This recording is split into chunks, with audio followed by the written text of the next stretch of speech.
sukacita, anak-anak penuh semangat, cerdas cermat penuh hikmat. Assalamualaikum warahmatullahi wabarakatuh. Waalaikumsalam warahmatullahi wabarakatuh.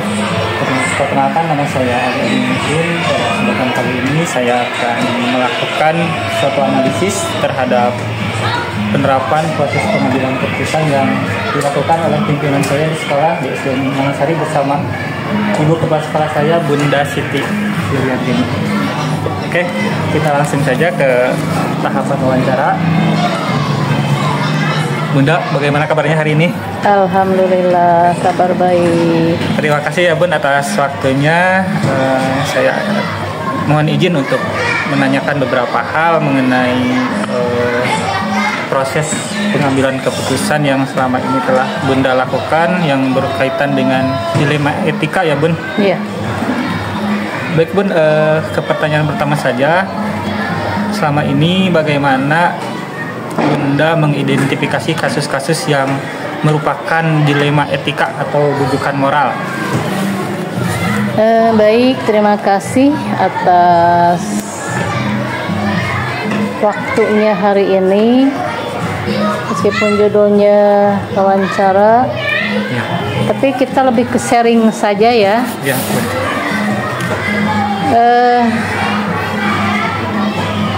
Mengidentifikasi kasus yang merupakan dilema etika.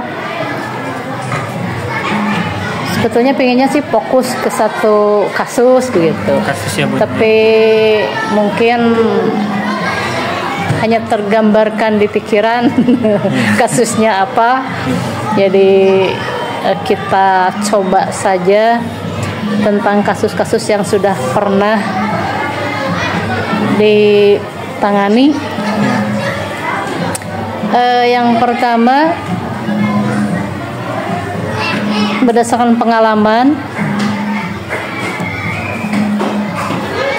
ketika ada situasi atau kondisi ya yang menimbulkan konflik batin tentang kasus yang terjadi, itu memang sangat, boleh dikatakan sangat berat ya menentukannya. Karena misalkan dilihat dari segi aturan ini harusnya seperti ini, tetapi di lapangan ini juga tidak bisa diabaikan karena memang juga diperlukan seperti itu. Sehingga di sini muncul nilai-nilai yang bertentangan. Mungkin itu yang dimaksud dengan dilema etika ya.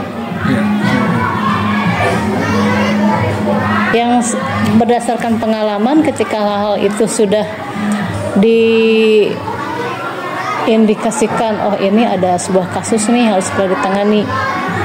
Yang pertama tentu saja tidak mengabaikan rekan kerja, karena kasusnya yang terjadi di lingkup kerja. Saya pasti akan mengundang, meskipun tidak resmi, melalui obrolan dengan rekan-rekan guru untuk menampung pendapat-pendapat mereka, karena pasti setiap orang itu punya pendapat tersendiri. Apalagi setiap berpendapat itu tidak bisa diabaikan, terpengaruh dengan pribadinya masing-masing. Meskipun secara aturan memang ada, oh ini harusnya seperti ini, itu kan cuma secara aturan. Tapi kadang pemikiran yang subjektif itu, yang tertanam dalam dirinya, mungkin juga gambaran dari karakter pribadi seseorang, itu bisa berpengaruh pada pengambilan keputusan. Kalau misalkan hal-hal yang diobrolkan dengan rekan-rekan mitra kerja di sekolah, saya rasa ini belum puas, bagaimana saya harus mengambil keputusan untuk mengatasi dilema ini. Saya juga sering kali membawa hal-hal tersebut dalam obrolan santai dengan rekan-rekan kerja. Dalam hal ini dengan kelompok kerja kepala sekolah, meskipun tidak secara keseluruhan. Kita juga punya komunitas di luar, yang komunitas umum yang ke kecamatan itu ada komunitas tertentu. Bisa ngobrol dengan mereka, bertanya dengan mereka, ternyata ini di sekolah mereka juga ada gitu kan, sehingga ada solusi-solusi yang bisa kita adopsi gitu dari keputusan mereka. Kemudian selanjutnya kita juga tidak bisa mengabaikan etika ketika kita akan mengambil keputusan dalam mengenai hal tersebut, sehingga nilai-nilai itu tetap harus dijunjung. Keputusannya tidak lagi merupakan keputusan pribadi, tetapi yang didukung oleh nilai-nilai yang ada, kepentingan semua pihak, kemudian juga bisa memberikan solusi untuk mengatasi hal tersebut. Mungkin itu dalam mengidentifikasi kasus yang terjadi di sekolah kita. Ya. Tadi saya garis bawahi ya Bun, ada berdialog juga dengan rekan-rekan kerja dan tentunya tidak merupakan kode etik ya Bun. Ya, betul. Terima kasih Bun, jawabannya sangat luar biasa. Lanjut ke pertanyaan selanjutnya. Di sini ada pertanyaan. Ya. Bagaimana selama ini Bunda menjalankan pengambilan keputusan di sekolah, terutama kasus-kasus di mana ada dua kepentingan yang sama-sama benar atau sama-sama mengandung nilai kebajikan?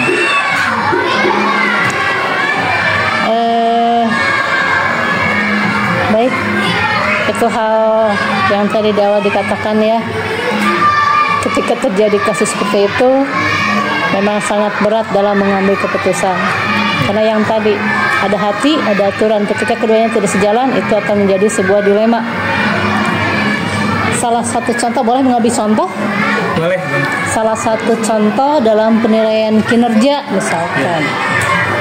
Selama ini kita kebanyakan masih berpikir bahwa masa kerja itu tidak bisa diabaikan, tidak bisa dibandingkan antara mereka yang senior dengan yang junior yang masih baru beberapa tahun bekerja, kemudian dengan mereka yang sudah berpuluh tahun bekerja.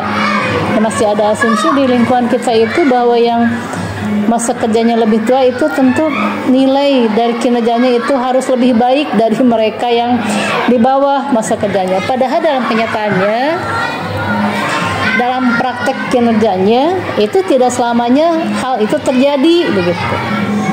Kadang ada yang mungkin dengan faktor-faktor kejenuhan atau apa yang para senior itu kalah gesit, kalah langkah, kalah taktik, apalagi dalam hal sekarang sudah dituntut dengan IT, mereka banyak ketinggalan dengan anak-anak yang muda yang bisa dikategorikan terjun ke dunia gurunya itu baru kemarin sore. Tetapi dari segi aturan, mereka itu memenuhi syarat untuk mendapat nilai amat baik misalkan. Sementara kalau dilihat dari aturan, kriteria penilaian kinerja, yang senior yang kalah langkah seperti tadi itu, mungkin nilainya tidak mencapai ke sana. Nah, ketika sudah terjadi hal seperti ini, tentu saja kedua-duanya itu harus diakomodir, baik masa kerjanya maupun kinerjanya, sehingga masing-masing merasa dihargai, merasa terakomodir oleh aturan. Ada prinsip keadilan dan keseimbangan di sana yang harus diterapkan. Mulai dialog dengan rekan-rekan, dengan yang muda-muda, ini bagaimana kalau perolehannya seperti ini, apakah layak diberikan kriteria seperti ini. Secara aturan mungkin kurang, tetapi karena mereka juga sudah punya pengabdian, masa kerja tidak bisa juga kita abaikan. Nah itu ya. Jadi yang keduanya harus berdialog juga dalam mengambil keputusan itu, supaya semua pihak menerima keputusan. Meskipun dititik beratkan bahwa itu adalah, misalkan tadi kan kita mengambil contohnya tentang penilaian kinerja, sudah ada aturannya dan ketentuannya, tetap saja kita kepala sekolah harus menggunakan forum dialog juga, sehingga hasilnya itu bisa diterima oleh semua pihak. Tidak ada yang merasa dirugikan. Mereka yang berprestasi tetap menjadi orang yang berprestasi, dan yang mungkin belum sampai ke sana juga bisa termotivasi untuk bisa mengikuti zaman, mengikuti kebutuhan kriteria pekerjaannya dalam waktu-waktu yang sekarang sudah sangat berbeda jauh dengan ketika mereka masih baru diangkat, begitu kan, tentunya sudah sangat berbeda. Kemudian harus dipikirkan juga bagaimana nih ketika mengambil keputusan ini, untuk konsekuensinya, jangka panjangnya. Ketika saya mengambil keputusan ini, takutnya si A dirugikan. Nah, itu harus menjadi pertimbangan sehingga jangan sampai ada yang dirugikan, begitu. Kemudian juga yang tadi diharapkan menjadi motivasi untuk kinerja yang berikutnya. Itu barangkali hanya sekelumit saja, sebetulnya masih banyak ya. Tapi mungkin waktunya jadi tidak terlalu panjang juga. Itu hanya sebagian saja bagaimana ketika Bunda mengambil keputusan dalam dilema kasus seperti yang tadi disampaikan. Baik Bunda, terima kasih atas jawabannya. Saya garis bawahi di sini. Jadi ketika ada sebuah dilema etika benar versus benar ya Bun ya, Bunda selalu menggunakan prinsip keadilan dan keseimbangan tadi ya, juga tidak melupakan dialog yang melibatkan semua pihak ya Bunda ya. Jadi dan setelahnya mempertimbangkan konsekuensi dari apa yang telah diputuskan. Luar biasa sekali jawaban dari Bunda ini ya. Terima kasih. Saya lanjut ke pertanyaan ketiga. Bagaimana langkah-langkah atau prosedur yang selama ini Bunda jalankan ketika mengambil sebuah keputusan? Baik, langkah-langkah yang sudah biasa dan memang seharusnya dilakukan. Yang pertama tentu saja adalah berangkat dari adanya masalah, berarti mengidentifikasi masalahnya apa, kemudian tidak mudah percaya dengan masalah tersebut, tapi kita juga harus mencari informasi. Karena biasanya dalam satu masalah itu ada yang benar, ada yang salah. Nah, itu tidak menerima kondisi dalam keadaan yang sepihak begitu. Harus mengumpulkan informasi yang sebanyak-banyaknya tentang titik masalahnya sebenarnya ada di mana. Kemudian setelah itu kita mencoba mencari opsi, mencari jalan bagaimana menyelesaikan masalah tersebut. Nah, dalam mencari opsi tersebut diperlukan juga konsultasi baik dengan rekan kerja atau waktu teman sejawat atau mungkin dengan atasan bila memang diperlukan bahwa hal ini belum memuaskan semua pihak gitu nanti keputusannya.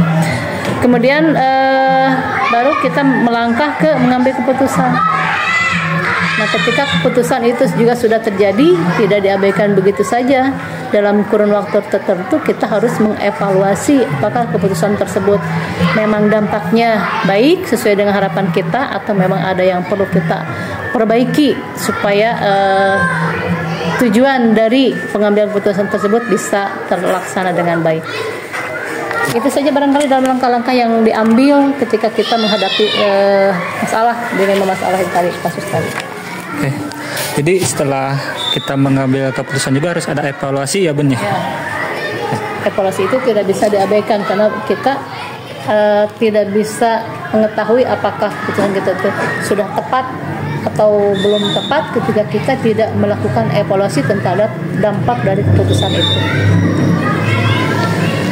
Oke, baik Bunda, lanjut saja ke pertanyaan selanjutnya. Hal-hal apa saja yang selama ini Bunda anggap efektif dalam mengambil sebuah keputusan pada kasus-kasus dilema etika yang pernah terjadi di sekolah ini, Bun? Tadi sudah disebutkan ya, kita harus selalu berdialog. Berarti ada sikap terbuka, membuka komunikasi dengan semua pihak yang dipandang bisa ikut menyelesaikan masalah tersebut.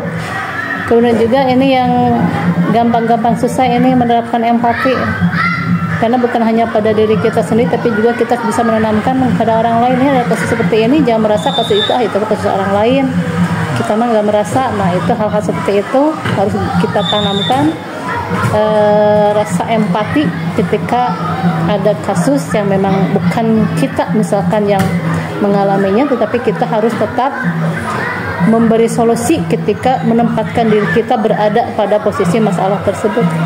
Kemudian tentu saja harus fleksibel ya, sesuai dengan kondisi dan situasi yang ada. Itu barangkali ya, hanya itu yang biasa dilakukan dalam pengambilan keputusan. Kuncinya adalah komunikasi yang efektif ya Bun ya. Ya. Iya. Terbuka dengan semua pihak. Terbuka dan jangan lupa harus berempati ya Bun ya. Oke. Pertanyaan kelima Bun, hal-hal apa saja yang selama ini merupakan tantangan dalam pengambilan keputusan pada kasus-kasus dilema etika Bun? Itu tantangannya yang pertama itu ketika mengambil keputusan itu tentang konflik kepentingan itu sendiri. Karena sudah begitu adanya, setiap ada keputusan pasti akan ada yang satu pihak ada yang merasa diuntungkan, misalkan satu pihak ada yang merasa dirugikan, tetapi kita harus tetap mengambil keputusan itu. Nah, konflik kepentingan ini biasanya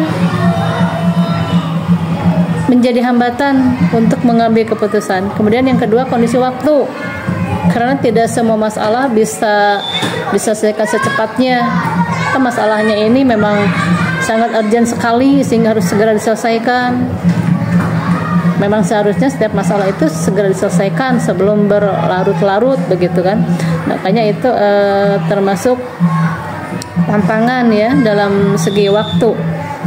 Kemudian karena dari segi waktu tadi misalkan harus segera diselesaikan, kita tidak sempat mencari informasi yang lebih banyak, yang lebih dalam untuk memperdalam kasus tersebut. Barangkali hanya itu ya, dari waktu, konflik kepentingannya itu sendiri, kemudian informasi yang kita gali masih kurang gitu. Jadi itu merupakan tantangan yang selama ini kita hadapi ya Bun dalam mengambil sebuah keputusan. Lanjut ke pertanyaan selanjutnya, apakah Bunda memiliki sebuah jadwal tertentu dalam sebuah penyelesaian kasus dilema etika? Apakah langsung menyelesaikan di tempat atau memiliki sebuah jadwal untuk menyelesaikannya? Bentuk seperti apa yang Bunda jalankan? Karena yang namanya kasus tidak bisa dibuat agenda sepertinya, makanya tentu akan diselesaikan ketika kasus itu muncul, maka kita selesaikan kasus tersebut. Berarti kasus per kasus ya diselesaikan.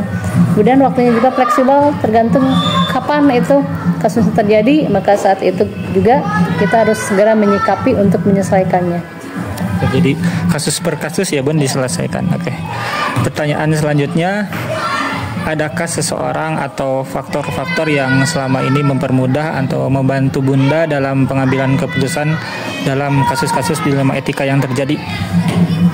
Yang pertama, faktor yang mempermudah atau membantu tentu saja adalah rekan kerja atau mitra kerja yang sama-sama berada pada posisi yang sama. Intinya mereka yang saling merasakan, yang ikut merasakan, maka itu sangat diperlukan ya, mereka dukungan dari mereka. Kemudian sedikit pengetahuan mungkin teknik dalam mengatasi masalah itu juga diperlukan. Dan yang terakhirnya, nilai-nilai kepribadian yang kita miliki yang bisa diterapkan juga terhadap mitra kerja kita, sehingga kita sama-sama membuat keputusan itu dengan nilai yang diusahakan, nilai-nilainya itu tidak terlalu ada kesenjangan, sama-sama merasa bahwa oh ini memang derajatnya seperti ini atau titik masalahnya seperti ini, maka di sana mungkin akan menjadi sangat mudah untuk kita sama-sama berada nilai dan norma yang sama, maka akan mempermudah pengambilan keputusan buat kita. Jadi selalu ada nilai kolaborasi ya Bun ya, ketika kita mengambil sebuah keputusan. Ini pertanyaan terakhir Bun.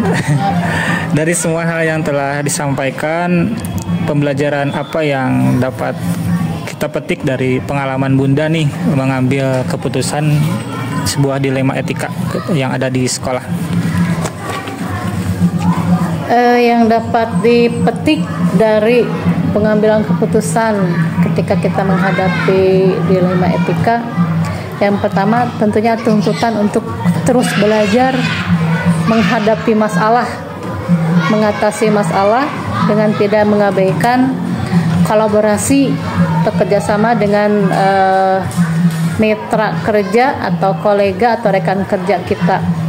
Kemudian juga itu akan membuat kita selalu sadar bahwa selalu ada masalah yang kompleks dalam keseharian kita. Mungkin bagi kita itu tidak masalah, mungkin bagi orang lain itu masalah begitu, sehingga itu akan membuat kita selalu harus berhati-hati memandang suatu kasus, tidak menganggap mudah dan juga tidak terlalu menganggap berat. Yang berat buat kita belum tentu buat orang lain. Masalah yang kompleks itu tidak selalu dianggap mudah, tapi juga jangan dianggap sulit begitu. Kemudian yang berikutnya, tentu saja yang paling pokok adalah pentingnya etika dalam pengambilan keputusan. Karena yang tadi dengan etika kita bisa menjaga perasaan dari rekan atau mitra kerja misalkan yang ada dalam kasus tersebut begitu. Jadi harus sangat dijaga sekali etika sehingga tidak menyelesaikan masalah dengan menjaga etika itu akan menjadi selesai dan tidak menimbulkan masalah baru. Itu mungkin yang sudah pernah dialami, baik yang sudah selesai masalahnya maupun yang belum, karena masalah itu selalu ada ya. Yang tadi kan dibilang bahwa sesuatu yang bagi kita masalah belum tentu bagi orang lain, tapi sesuatu yang bagi orang lain masalah belum kadang kita menganggap itu bukan masalah. Nah, itu harus ditanamkan barangkali dalam nilai-nilai moral kita sehingga menjunjung tinggi etika kerja kita, etika di lingkungan kerja kita selalu dijaga. Hanya itu barangkali yang bisa dijelaskan. Ada Pak Gus? Oke, terima kasih Bunda. Ini sangat sangat berarti sekali bagi saya yang sedang melaksanakan pendidikan dalam program guru penggerak. Jadi saya mendapatkan beberapa pelajaran di mana ketika kita mau mengambil sebuah keputusan jangan melupakan pentingnya etika dan keputusan kita yang kita ambil berdasarkan pengalaman dari Bunda selaku kepala sekolah tidak boleh bertentangan dengan nilai-nilai kebajikan ya Bun tadi. Dan jangan lupakan kolaborasi. Baik, terima kasih Bunda atas waktunya. Semoga Bunda sehat selalu dan selalu dimudahkan dalam urusannya. Semoga bermanfaat ya. Selalu belajar dalam mengatasi semua masalah. Terima kasih sekali lagi Bunda. Demikian wawancara yang telah saya laksanakan. Mohon maaf atas segala kekurangannya. Wassalamualaikum warahmatullahi wabarakatuh. Waalaikumsalam.